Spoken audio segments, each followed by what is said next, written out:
Wow. This little bugger is hard at work. It's Woody.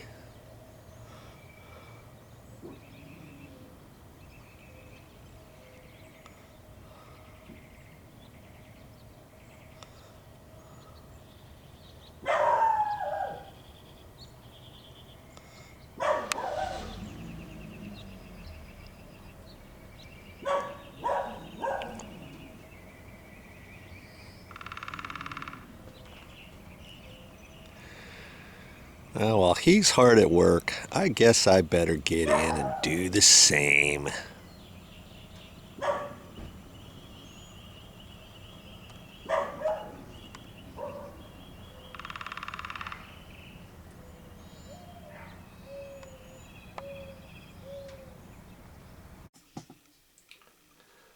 I'll give you one guess where I'm at. That's right, the bathroom again. And I am going to show you how to install some grab bars. Now, if you've been watching my channel, you've seen me install a couple grab bars before over at my parents' house. Well, today I'm over at my aunt and uncle's house, and I'm going to secure this existing grab bar. This is a small little grab bar, isn't it? It's a little loose on the wall. We're going to see if we can't figure out how to support that better. We've got two grab bars here. And if you notice, this wall here next to the toilet is pretty small. What are we going to do there? I'll show you that too. And right here along the door, we're actually going to put a grab bar there too, to assist my uncle when he comes in here to the bathroom. All right, you want to watch all that, how I do this. These I'm going to install slightly differently. I'm going to use some different anchors than I've showed you before. I'm kind of anxious to see how these other anchors are going to work. I've never seen these at the store before. My aunt went there and she, next to the grab bar, she saw these anchors, and son of a gun, she brought them back here, and we're gonna try to install these two grab bars that way. That's what you want to watch. Have me show you how to put some grab bars up. Stick around. Now, the first thing we want to do before we get going is we want to kind of take a look at these grab bars and figure out a few things. Now, see, these have the concealed trim. I kind of like these because you never know if your mounting screws are going to go in straight or anything like that. Now, you look on the back side if you're wondering how to get those off. See, there's three little concave areas here, and on the trim there's little concave areas, some little nibs. So you want to kind of line those up like that. Okay, and then you can push that down and it comes off. Now see, here's all your mounting screw holes and stuff. You don't have to necessarily use any particular ones, okay? But anyways, they give you an assorted ideas on how to do that. Okay, so on these little nibs on the actual trim piece, see, there's three of them. See how it's kind of pushed in there? You got to line those up with these other little nibs, you know, to snap it on when it's up against the wall. And then once you snap it on, you have to twist it just a little bit to get over these concave areas. Because if you don't, you can leave it like that, but see how sloppy it is? Or you're going to push it up against the wall, and then as you twist this, those little areas, let's see if I can't get that pushed up there, okay? See how it's pushed up like that? See the slop? You could just leave it like that. But if you push it and twist it sideways, there's a little other additional nib that then keeps that tight. See, now look at that. It's all nice and tight. So then to take them off, you're going to have to slide it one way or another, just a little bit, and then it's loose.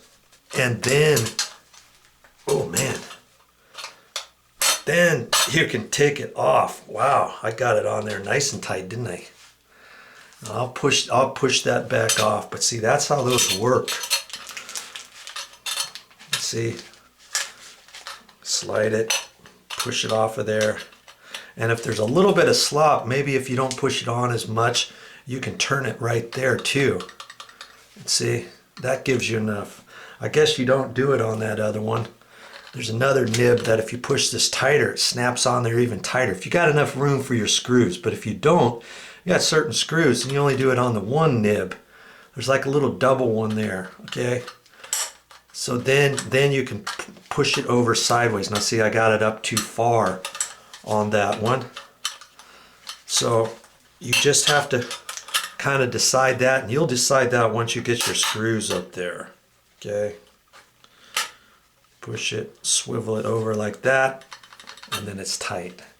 That's the first thing you got to figure out, and each grab bar might be slightly different, so look at that, and it might give you some sort of game plan on how to snap those trim covers off, and especially for you, how to pull them back off if you ever need to take it off. You kind of already know how those work, all right?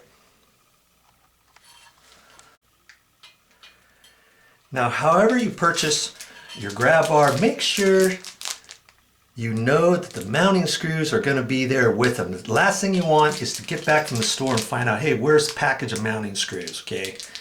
Now, these mounting screws, you may not end up using all these. You may end up having to use something else, but you want to make sure these are here. This is designed to put this on. And see, some grab bars don't have this associated trim. This end will be a finished piece with 3 screw holes. You got to use the finished screws for that. But if you're going in at an angle to try to catch a stud, if this is right next to a stud or something, you don't want to have your screws at an angle or anything. It's always kind of nice to have a concealed trim like this. Makes your grab bar look nice and finished. Even if you had the other kind, you're going to have the screws showing. So you got to make sure those screws go in nice and flat and straight. And there's only going to be, like I say, only 3 holes on those. So I kind of like these. And on this particular grab bar, you see the middle here is rougher. See how it's smooth from here down, but from here on over to this side, it's got that surface here that's a little bit more rough, and it kind of gives your hand an area to grab on and not slide on this slick surface. Now you can get either or, okay? So look for that at the store. You might like this type as opposed to the smooth ones. And incidentally, you can get some that are white that match your toilets, but those cost a little bit more. Stainless steel is fine. Most of the time you've got some sort of stainless steel in your bathroom. Here you got a stainless steel toilet paper holder, and the handle on the toilet stainless steel, and over on the wall there's a towel bar, the stainless towel ring that's stainless steel, and usually your faucets are stainless steel, you know, and maybe your towel bars and stuff like that. Okay, so does it really matter what color you get? Not really, but I prefer the stainless steel ones. Most of the time you don't normally have one here right next to a door, but because of this bathroom configuration, they decided they wanted one there too. If you're going to put one there, make sure the door is still going to open, and this one does and everything.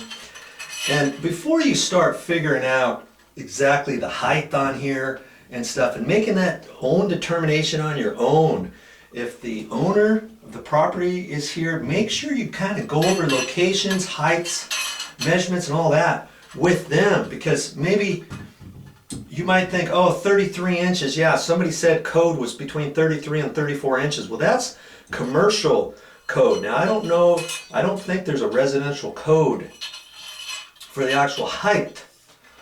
Okay, and it's basically what I want to do is make it comfortable for the person who's going to use this. Now, we made a determination from the floor up 35 1/4 to the center of this, and that's where we're going to do this.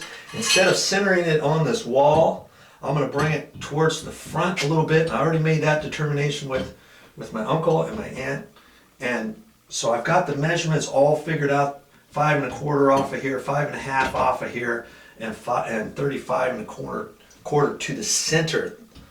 Okay, and that's what I'm going to do. Now, yours, you may decide to go at a different height. Okay, that's what I'm doing here. And now that I've got that figured out, I can go to the next step. And the next step was to figure out, okay, on that height there, what are we going to do next to the toilet? And we determined to go at the same height as the one in the hall, in that slight little hallway. Okay, now next to a toilet, because this wall is so short, you know, if this wall was longer, you can put a grab bar at an angle. They don't necessarily have to be level. It's whatever somebody feels more comfortable with. But because this is such a small wall area, we're gonna put it just flat up against the wall, level. And I'm gonna cheat it out to the front. This is a small wall, okay? And I could split the difference on this, but most of it is gonna, you know, back behind the toilet. I don't really care about that. And next to the outside corner, the important thing for you to realize, you got 1/2 inch sheetrock right here, and then you've got a wood stud, which is going to be at least 1.5 inches. So from here back, I can bring this back enough, but I want to keep it close enough to be able to at least hit this wood stud here, okay? And that's what I'm going to do. Now on this back one here, I'm not going to hit into a wood stud, am I? Because there's only a wood stud right next to the corner of that inside wall. And I've got something else in mind for that. All right, stick around and I'll show you how to do it. How you doing with reading your tape measure? If you're having questions about how to read 16ths, 8ths, quarters, and all that, I've got a couple videos on my channel that will help you with that. Now, I've already made a determination on the outside wall on over is going to be 5.5 to the edge of here, okay? Then I know that the screw is going to go into that middle hole there. So what I could do is I could hold my tape measure at 5.5 to the outside edge and see how much further I have to do it. And I look at that, and it looks like 3/8 of an inch if I eyeball it. So 5.5 plus 3/8 is 5 7/8. Another way I could do it is hold my tape measure right in the middle of the screw hole onto the outside. It's about 3/8 of an inch, and I've got 5.5 plus 3/8 is 5 7/8. So I know from my outside corner of the wall is 5 7/8 to that first hole. Okay. Let's go transfer that up to the wall.